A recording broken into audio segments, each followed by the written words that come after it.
I think it's. I think today isn't going to be the only day that it's necessary to reflect on the scale of the Duke of Sussex's legal triumph over newspapers. It's a case which has gripped the public, not merely for its celebrity protagonist, but also for its indictment of the dodginess of Britain's tabloid press.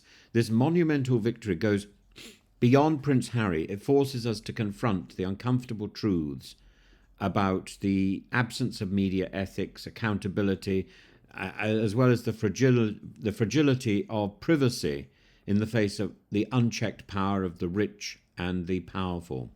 And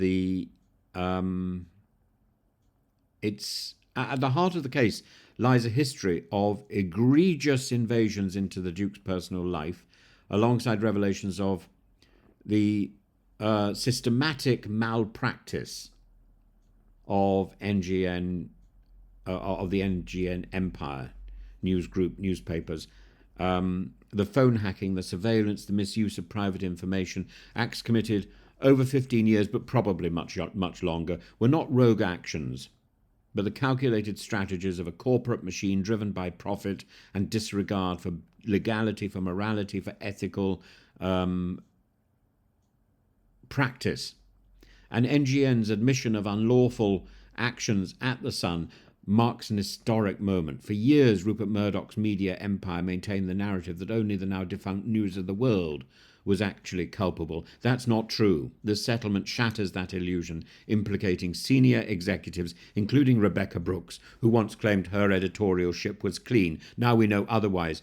So many of the senior editors and senior staff in newspapers have their hands stained with the fecal discharge of the newspapers, and Murdoch. The Murdoch empire is stained, soiled, and I would strongly expect a few more of his newspapers to collapse and to disintegrate, to become the Lou paper of tomorrow. The scale of NGN's obfuscation is staggering. Over 30 million emails destroyed, backup tapes erased, false denials repeated under oath. This is criminal. These actions exemplify the lengths to which the powerful will go to evade accountability. NGN spent over £1 billion in payouts and legal fees, not to atone, but to silence the victims and shield their executives from proper scrutiny.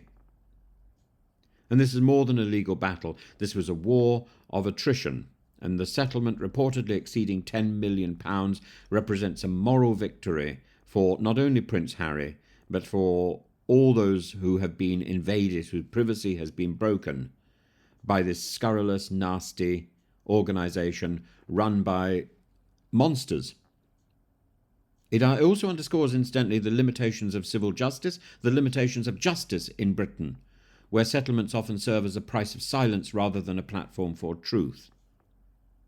One of the most profound tragedies of this saga is its impact on journalism itself. I spent a lot of time, while I was in Russia, I was doing lectures in various universities about the ethics of journalism, and then I got caught in a journalistic trap myself. I got my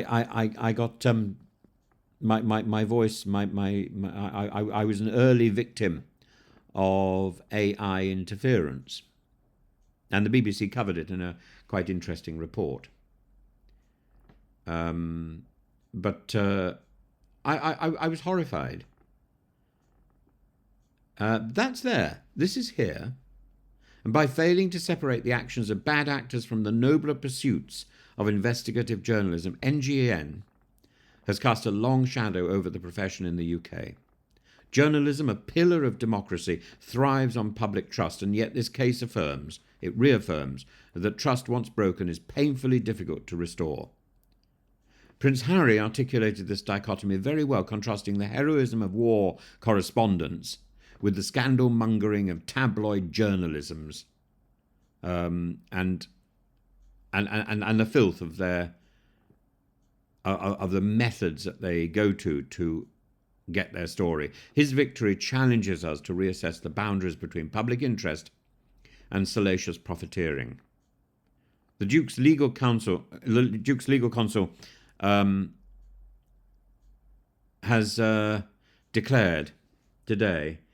Today proves that no one stands above the law. But does it? His counsel has said that no one is above the law, but the settlement avoids a public trial, sparing NGN the forensic scrutiny of a courtroom. For Prince Harry, whose aim was accountability, the resolution must be bittersweet. And what pressed him into this? Hugh Grant faced the same problem, I think, that the process of legal action is so expensive that even if you win, the cost of it is exorbitant. We have to do something about this. A legal system which is beyond the pocket of the people who have been victimized by crime isn't doing its job. It isn't effective if you can't access it. While Prince Harry has exposed the truth, the rot of the system in journalism and in the legal system remains largely intact, and both the Duke and Lord Watson are now calling for a parliamentary and a police investigation into NGN's activities, and they've passed on the evidence. The challenge is clear. Will Britain's institutions now rise to the occasion, or will this monumental victory fade into history as an isolated triumph? This is something that could leverage Leveson too, and it's very necessary. Prince Harry's relentless pursuit of justice speaks to a broader struggle against entrenched power. His victory is not just a personal vindication, it's a clarion call for others to challenge the abuses of power. As Lord Watson has said, the Duke has proven that even the big beasts of the tabloid jungle are not invincible now. But it's cost a great deal. It's not quite a Pyrrhic victory, but it's not a victory that is going to make anybody rich. This is a victory. This is a moral victory. And without Prince Harry's direct involvement, this would not have been achieved. And Murdoch would have gone around the place peddling his filth. Now he has to pause. And the people who work for him, these demonic actors who edit his filth, will now be held accountable, I trust. And some of them know exactly who I'm talking about, by the way. The road to true accountability is unfinished. And those at the highest echelons of these media empires, those who have held the highest positions in this media empire, will be held to account.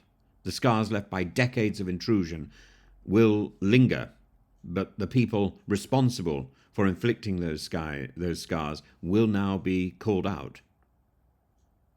I'm sure they're trembling in their boots.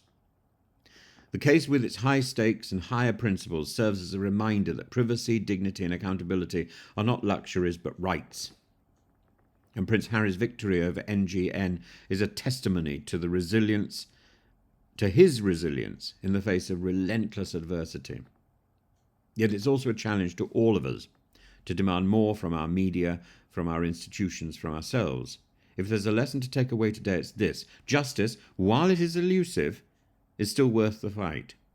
And while the Duke of Sussex may face this battle on his own, he may have been the face of this battle, the cause that he was fighting for belongs to us all.